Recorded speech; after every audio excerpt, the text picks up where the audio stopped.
இந்த வீடியோவில் நான் வந்து தமிழ் மட்டும்தான் பேச போகிறேன். ஏனானா ആനയോ അയ്യോ ഏനാന നാളെ വന്ന് പൊങ്കൽ.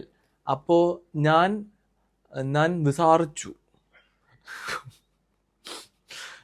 സക്കരെ പൊങ്കൽ പണ്ണലാമാ എൻട്രത്. അപ്പോൾ നമുക്ക് വേഗം ഉണ്ടാക്കിയാലെന്ന് എങ്ങനെ പറയും? അപ്പോൾ നമ്മൾക്ക് വേഗം പണ്ണലാമാ, ഇത് എന്നെ കൊണ്ട് മാത്രമേ പറ്റൂ.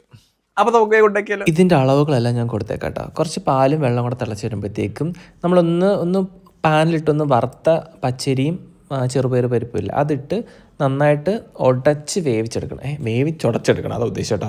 നിങ്ങൾക്ക് ഉടക്കുണ്ടെങ്കിൽ ഉടക്കണ്ട, പക്ഷേ ഉടയ്ക്കുന്നതാണ് പ്രത്യേക ഒരു വേറൊരു രീതിയാണ്. പിന്നെ അത് ഉടഞ്ഞ് വരുമ്പോഴത്തേക്കും കുറച്ച് നെയ്യ് ഒഴിക്കുക, ശർക്കര ചേർക്കുക. ഇത് ഞാനിങ്ങനെ ശർക്കര പാവ് കാച്ചി ഫ്രിഡ്ജിൽ വയ്ക്കും കേട്ടോ. അപ്പോൾ പെട്ടെന്ന് എടുക്കാനൊരു സുഖമാണ്, അരിക്കാനും പിരിക്കാനും ഒന്നിക്കേണ്ട ആവശ്യമില്ല എപ്പോഴും.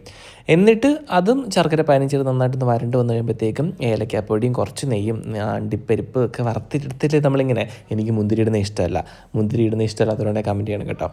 എന്നിട്ട് അങ്ങോട്ട് കഴിക്കണം. ഞാൻ നല്ല പച്ച വാഴയിലയിൽ അങ്ങോട്ട് ഒഴിച്ചാണ് കഴിച്ചത്. ഇത് ഇങ്ങനെ കഴിക്കുമ്പോൾ ഒരു പ്രത്യേക ടേസ്റ്റ് കേട്ടോ. അപ്പം എല്ലാവരും ഒന്ന് പൊങ്കലായിട്ട് ട്രൈ ചെയ്ത് നോക്ക്, നിങ്ങൾക്ക് ഉറപ്പായിട്ട് ഇഷ്ടപ്പെടും. അപ്പോൾ എല്ലാവർക്കും ഹാപ്പി പൊങ്കൽ.